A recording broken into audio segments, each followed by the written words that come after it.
Assalomu alaykum, hurmatli talabalar. Men Denov tadbirkorlik va pedagogika institutida oliy matematika kafedrasida o'qituvchisi Kenjayev Toshpo'lat Aminovичman. Bugun oliy matematika fanidan tasodifiy miqdorlar, taqsimot qonunlari mavzusi bo'yicha videodars o'tamiz. Demak, bugungi mavzumizning rejasi bilan tanishtirib o'taman. Birinchi, tasodifiy miqdorlar tushunchasi bilan tanishamiz. Keyin diskret tasodifiy miqdorlar tushunchasi bilan tanishamiz. Undan so'ng diskret tasodifiy miqdorlarning taqsimot qonunlari bilan tanishib o'tamiz.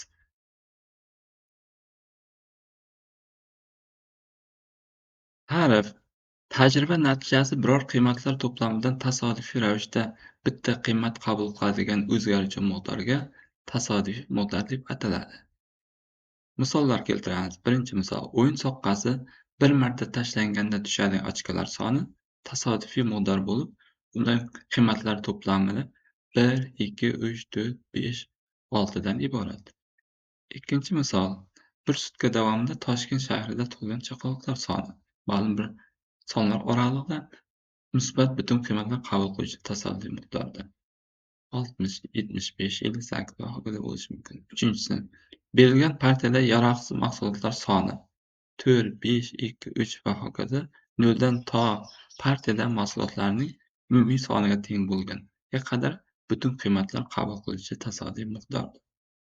To'rtinchi misol: nishonga birinchi marta tekkizguncha o'q otishlar soni 1, 5, 3 va hokazo bo'lishi mumkin. Barcha noto'g'ri sonlar to'plamidan qiymatlar qabul qiluvchi tasodifiy miqdor. Misollar: beshinchisi: artilleriya snaryadining uchish masofasi 2,5 kilometr, 3 kilometrgacha bo'lsa, ma'lum bir musbat sonlar oralig'ida qiymatlar qabul qiluvchi tasodifiy miqdor. Misollar: oltinchisi: bir oy davomida qoramol massasining ko'payishi 0,5 kilogramm va hokazo 5,2 kilogramm bo'lishi butun bir sonlar oralig'ida qiymatlar qabul qiluvchi tasodifiy miqdor.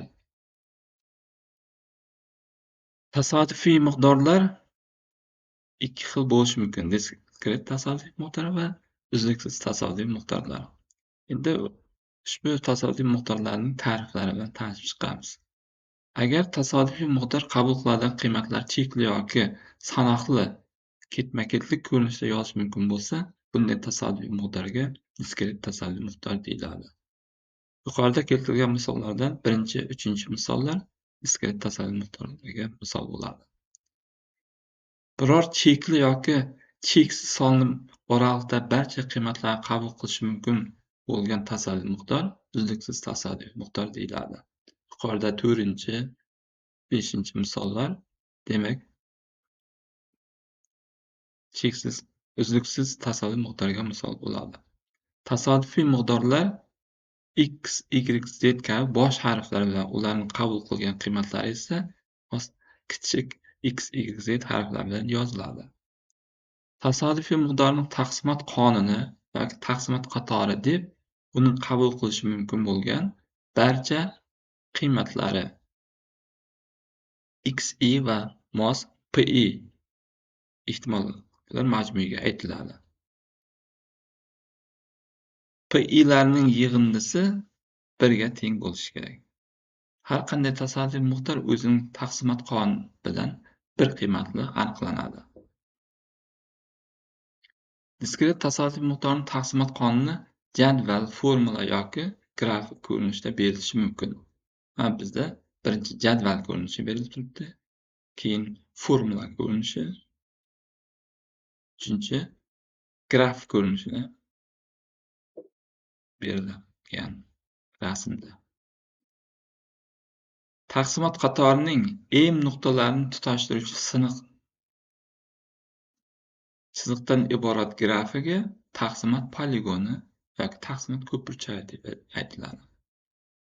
Agar x tasodifiy miqdor o'zining x1, x2 va hokazo qiymatlari mos ravishda p1, p2 va pn ehtimollik bilan qabul qiladigan diskret tasodifiy miqdor bo'lsa, u holda uning taqsimot funksiyasi quyidagicha aniqlanadi.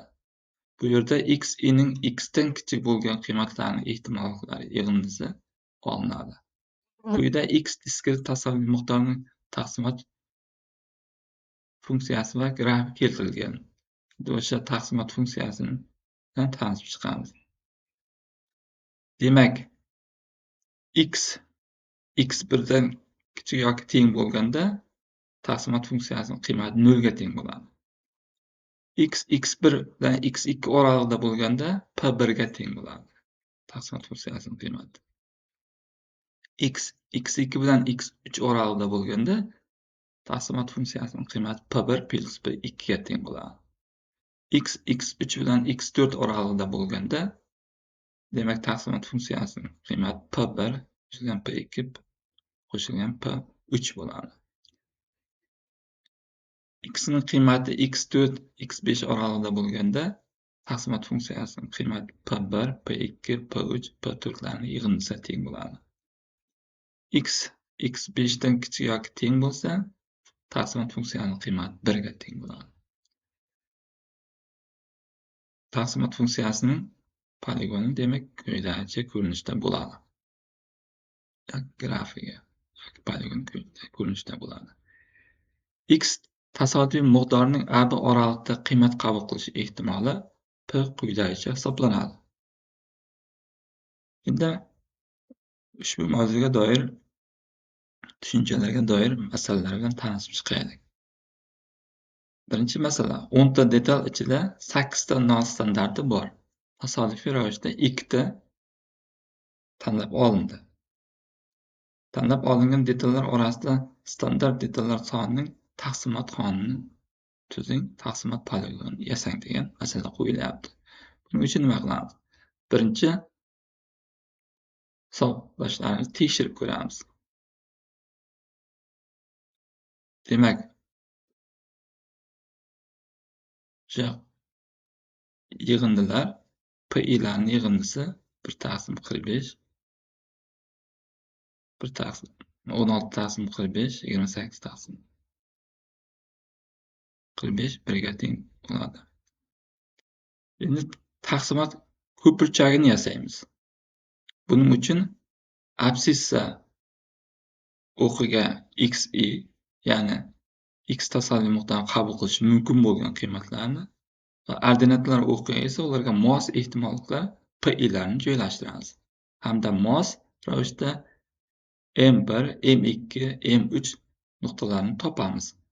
Bu nuqtalarni to'g'richiliklar bilan tutashtirsak, taqsimot ko'pirchagi hosil bo'ladi.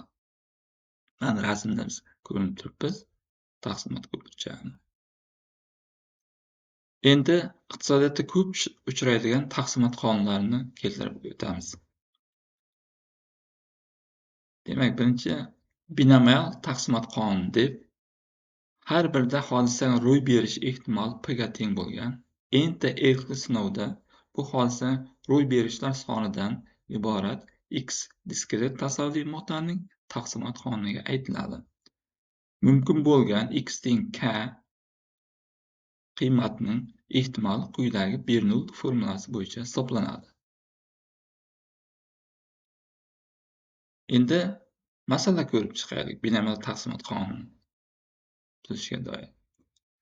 Demak, bir shaharda 30% aholi ish joyiga shaxsiy avtotransportda borishni afzal ko'radi. Tasodifiy ravishda 8 ta odam tanlab olindi. X shaxsiy avtomobilni afzal ko'radiganlar soni. Uning taqsimot qonuni topilyapti. Yechish. X ning mumkin bo'lgan qiymatlari demak 0, 1, 2, 3, 4, 5, 6, 7, 8 bo'lishi mumkin. Ularga mos kelgan ehtimolliklar P quyidagi Bernoulli formulasi yordamida hisoblanadi. Ya'ni tasodifiy miqdor taqsimot qonuni formula ko'rinishi quyidagicha bo'ladi. P 8 dan K teng, demak S 8 dan K ko'paytirilgan 0,3 darajasi K qo'shilgan ko'paytirilgan 0,7 ning 8 minus m-chi darajasi.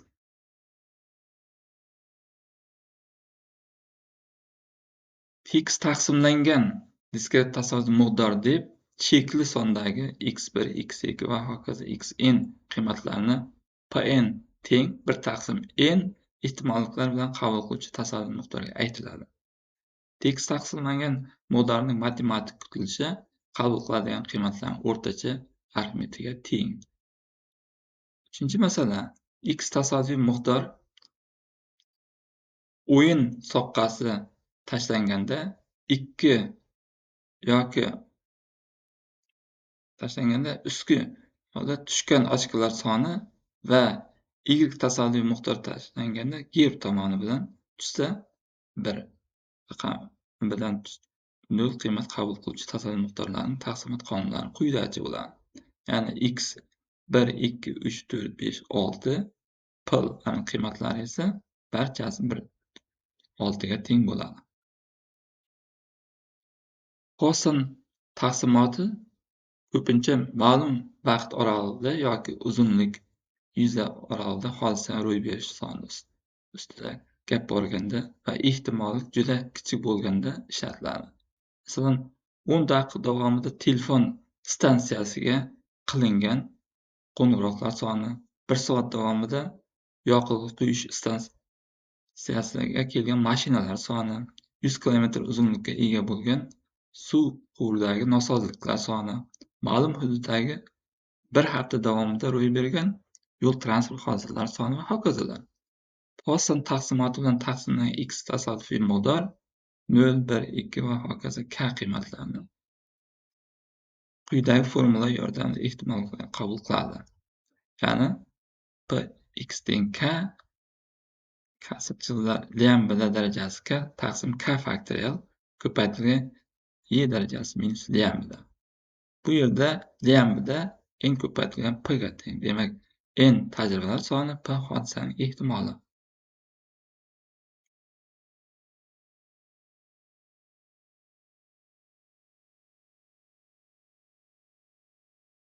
N sinovlar soni katta. Har bir sinovda A hodisaning ro'y berish ehtimoli esa yetarlicha kichik bo'lganida Poisson taqsimoti yordamida binomial taqsimotni taqribiy hisoblash mumkin. Ya'ni PNK teng bo'ladi NK ko'paytirilgan P darajasi K ko'paytirilgan Q darajasi N minus K taxriban teng bo'ladi lambda K taqsim K faktorial ko'paytirilgan Y darajasi minus lambda. Demak, bu yerda lambda teng bo'ladi NP. Bunga misol keltiramiz. 4-masala. Radioapparat 1000 ta elementdan tashkil topgan. 1 yil davomida bitta elementning ishdan chiqish ehtimoli 0,1000 ga teng va qolgan elementlarning holatiga bog'liq emas. Ikkita hamda kamida ikkita elementning ishdan chiqish ehtimolini toping. Yechish. X ishdan chiqqan elementlar sonini bildiruvchi tasodifiy miqdor bo'lsin. Bu tasodifiy miqdor binomial taqsimotga ega n teng 1000 sinovlar soni. Katta elementlar ishdan chiqish hodisasining ro'y berish ehtimoli esa yetarlicha kichkina p teng 0,1000 bo'lgani uchun binomial taqsimoti Poisson taqsimoti yordamida hisoblash mumkin. Bu holda Poisson taqsimotiga ko'ra pk quyidagi teng bo'ladi. Demak, lambda k taqsim k faktorial y darajasi minus lambda k bundan qo'ysak lambda teng 1000 ko'paytirilgan 1000 teng 1 ga teng bo'lar ekan. Demak, roppa-rosa ikkita elementning ishdan chiqish ehtimoli demak x teng 2 ehtimoli demak 1 taqsim 2i ga, ya'ni 0,1184 ga teng bo'ladi. Kamida ikkita elementning ishdan chiqish ehtimoli esa 1 minus 2 taqsim y taxriban 0,1264 ga teng bo'ladi. Endi geometrik taqsimot bilan tanishib chiqamiz. X diskret tasodifiy miqdor 0, 1, 2 va hokazo k qiymatlarini p teng katta P teng P ko'paytirilgan 1 minus 1 darajasi K ehtimollik bilan qabul qilish tasodifiy miqdorga p parametrining geometrik taqsimotga ega bo'lgan tasodifiy miqdor deyiladi. P Bernoulli sxemasida hodisaning aynan katta sinovidan so'ng birinchida, ya'ni K + birinchi tajribada ro'y berishi ehtimoliga teng. Endi gipergeometrik taqsimot tushunchasi bilan tanishamiz.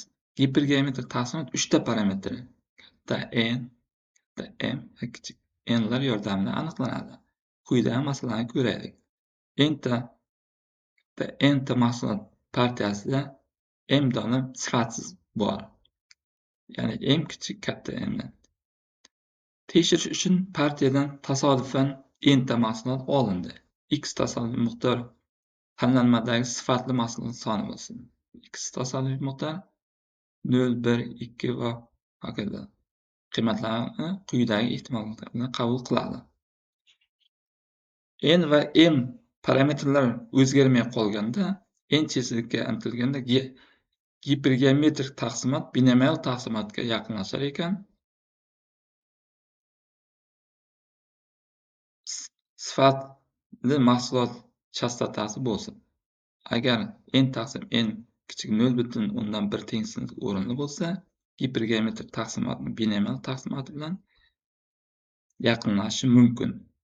Ya'ni x teng k ning ehtimoli teng bo'ladi. Taxriban n dan m ko'paytirilgan p darajasi k ko'paytirilgan 1 minus p darajasi n minus k ga. 5-masala. 25 ta mahsulotdan iborat partiyasi 6 ta sifatsiz.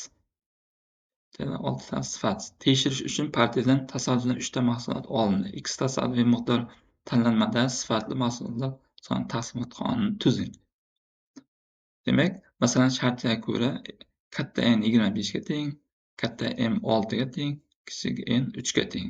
X tasodifiy miqdorining 0, 1, 2, 3 qiymatlarini qabul qila oladi. Bu qiymatlarda mos ehtimollarni hisoblash uchun quyidagi formuladan foydalanamiz. Demak, va taqsimot qonunini yozib olamiz. Demak, x 0 ga teng bo'lganda p 0,1421 ga, x 1 ga teng bo'lganda 0,1446 ga, x 2 ga teng bo'lganda, demak p 0,1124 ga, x 3 ga teng bo'lganda 0,8 ga teng bo'lishini hisoblab topishimiz mumkin. Bugungi darsimiz shulardan iborat edi. E'tiborlaringiz uchun rahmat.